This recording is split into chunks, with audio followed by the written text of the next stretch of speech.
నేపథ్యంలో Congress party 101 స్థానాల్లోనూ, Shiv Sena UBT 95 స్థానాల్లోనూ, Sharad Pawar సంబంధించిన NCP 86 స్థానాల్లోనూ పోటీ చేశాయి.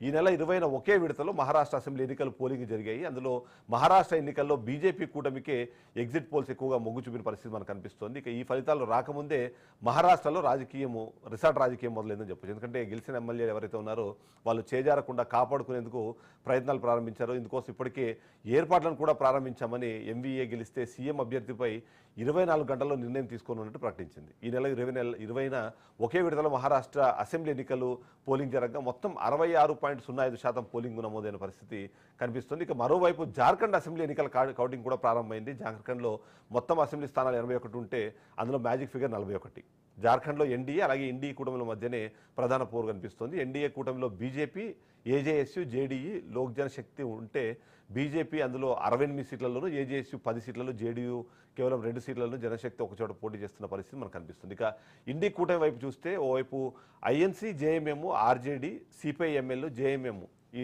ఈ కూటమిగా ఏర్పడినప్పుడు అందులో జేఎంఎం 43 స్థానాల్లోనూ, ఇండియన్ నేషనల్ కాంగ్రెస్ 30 స్థానాల్లోనూ, ఆర్జేడీ 6 స్థానాల్లోనూ, సిపిఐఎంఎల్ 4 చోట్ల పోటీ చేశాయి. జార్ఖండ్ అసెంబ్లీ ఎన్నికల్లో బీజేపీ కూటమికే ఎగ్జిట్ పోల్స్ మరొకసారి మొగ్గు చూపాయి. 81 అసెంబ్లీ స్థానాలకు గాను 2 విడతల ఎన్నికలు జరిగితే అందులో జార్ఖండ్లో ప్రస్తుతము జేఎంఎం అలాగే కాంగ్రెస్ కూటమి సర్కార్ అధికారంలో ఉంది. తొలి విడతలో 43, రెండో విడతలో 38 స్థానాలకు పోలింగ్ జరిగిన పరిస్థితి మనం చూస్తున్నాం. ఇక అసెంబ్లీకి సంబంధించి మనం చూస్తుంటే మరోవైపు మరొక ఇంట్రెస్టింగ్ విషయం మనకు కనిపిస్తుంది. అందులో వైనాడు, నాందేడు లోక్సభ ఉప ఎన్నికలు కూడా జరిగాయి. అందులో వాటి కౌంటింగ్ కూడా అధికారులు ప్రారంభించారు. వైనాడు లోక్సభ ఉప ఎన్నికల బరిలో ప్రియాంక గాంధీ ఇవాళ ఉండడంతో చాలా ఇంట్రెస్ట్ క్రియేట్ అయిపోతుంది. ఎందుకంటే తొలిసారి తను ప్రత్యక్ష ఎన్నికల్లో పోటీ చేశారు. ఎప్పటి నుంచో ప్రియాంక గాంధీని ప్రత్యక్ష ఎన్నికల్లోకి రావాలంటూ కాంగ్రెస్ పార్టీ ఎప్పటి నుంచో కోరుతుంది. అయితే తను కేవలం ప్రతి సందర్భంలోనూ ఎన్నికలకు సంబంధించిన ప్రచారానికి మాత్రమే పరిమితం అయితే వచ్చింది. కానీ ఈసారి మాత్రం మొదటిసారి ప్రత్యక్ష ఎన్నికల్లో పోటీ చేయడము, అంతేకాకుండా అక్కడ బీజేపీ అభ్యర్థిగా పోటీ చేసిన నవ్య హరిదాసు ప్రియాంక గాంధీపై పోటీ చేసి అక్కడ ఇంకొక ఇంట్రెస్ట్ క్రియేట్ చేశారు. ఎందుకంటే 2013న వైనాడు లోక్సభ ఎన్నికల పోలింగ్ జరిగితే రాహుల్ గాంధీ రాజీనామాతో వైనాడు లోక్సభ స్థానానికి ఈ పోలింగ్ జరిగింది. సో ఈసారి అక్కడ మరొకసారి కాంగ్రెస్ పార్టీ ఆ సీట్ని నిలుపుకుంటుందన్న ఓవైపు మనకు కనిపిస్తుంది. అయితే మహారాష్ట్ర, జార్ఖండ్లో ఓవైపు ఫలితాలు ఏ విధంగా ఉంటాయనేది ఉత్కంఠ రేపుతుంటే ప్రధాన పార్టీల రిసార్ట్ పాలిటిక్స్ కూడా స్టార్ట్ అయిపోయినాయి. దానికి సంబంధించి కూడా మనం డిస్కస్ చేయాల్సిన అవసరం మనకు కనిపిస్తుంది. ఎందుకంటే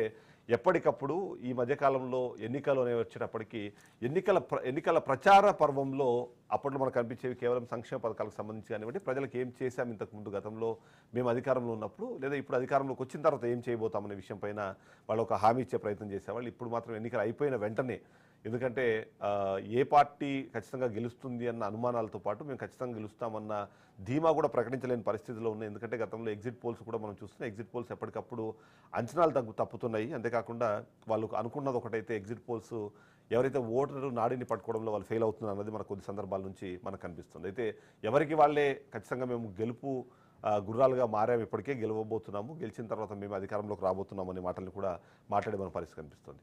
ఓవరాల్గా చూస్తే ఎప్పుడైనా సరే ఎన్నికలు జరిగిన తర్వాత ఈ ఫలితాలు వెలువడే క్రమంలో చాలా కొత్త పాయింట్స్ మనకు బయటకు వస్తాయి. ఈరోజు ఈ రిజల్ట్స్ ఎలాంటి కొత్త ఇంట్రెస్టింగ్ పాయింట్స్ తీసుకొస్తే మనం చూద్దాం. అయితే దీనికి సంబంధించి మనము డిస్కషన్ స్టార్ట్ చేసాము. డిస్కషన్ మనతో పాటు వెంకటనాయక్ గారు కాంగ్రెస్ పార్టీ నుంచి మనతో పాటు లైవ్లో స్టూడియోలో జాయిన్ అయ్యారు. అలాగే మనతో పాటు బండారు రామ్మోహన్ రావు గారు కూడా లైవ్లో జాయిన్ అయ్యారు. ఒకసారి బండారు రామ్మోహన్ రావు గారి దగ్గరికి వెళ్దాము. రామ్మోహన్ రావు గారు, గుడ్ మార్నింగ్. వినొస్తుందండి? యా రామ్మోహన్ గారు, గుడ్ మార్నింగ్. Good morning. మీరన్నా ఎన్నికల మన పోలింగ్ అయిపోయింది, ఎగ్జిట్ పోల్స్ వచ్చాయి. ఇవాళ అసలైన ఎగ్జాక్ట్ పోల్స్ రావాల్సి ఉన్నది. మీకు అట్లాగే వెంకటేశ్వర రెడ్డి గారికి, వెంకటప్పయ్య గారికి నమస్కారం. హెచ్ఎండి మన రాజు న్యూస్ ప్రేక్షకులకు నమస్కారం సార్. ఇక్కడ 2 విషయాలు గమనించాలి సార్ మనం. ఎందుకంటే ప్రపంచవ్యాప్తంగా ప్రపంచ యవనిక మీద ఇది ఎన్నికల నామ సంవత్సరం నేను పేర్కొంటున్నాను. సుమారు 70 దేశాల్లో ఎన్నికలు జరిగినాయి. అతి పెద్ద ప్రజాస్వామ్య దేశమైన మన భారతదేశంతో పాటు పెద్ద ఓటర్లు, ఎక్కువ సంఖ్యలో ఓటర్లు ఉన్న అమెరికా కానీ, రష్యా కానీ, అటు పక్కన ఫ్రాన్స్ కానీ, బ్రిటన్, వీటితో పాటు చిన్న చితక దేశాలన్నీ కలిసి 70 దేశాల్లో ఎన్నికలు జరిగితే ప్రజల తీర్పు ఆయా దేశాల్లో అప్పుడున్న ప్రభుత్వాన్ని దించిన సందర్భాలు ఎక్కువ ఉన్నాయి. సుమారు 60-70% ప్రభుత్వం దిగిపోయింది. పుతిన్ లాంటి విజయం ఏంటంటే అక్కడ ఇంకోరు దిక్కు లేదు కనుక రష్యా వేరు. ఇట్లా మనకు ఫ్రాన్స్ అధ్యక్షుడు అయితే చావు తప్పి కన్నులోట పోయారు. అంతెందుకు మన దేశంలో చూసుకుంటే మనకు 8 రాష్ట్రాలు ఎన్నికలు జరిగినాయి ఈ సంవత్సరంలో. అట్లానే పార్లమెంట్ ఎన్నికలు కూడా జరిగినాయి. ఇంకా 2 రాష్ట్రాలు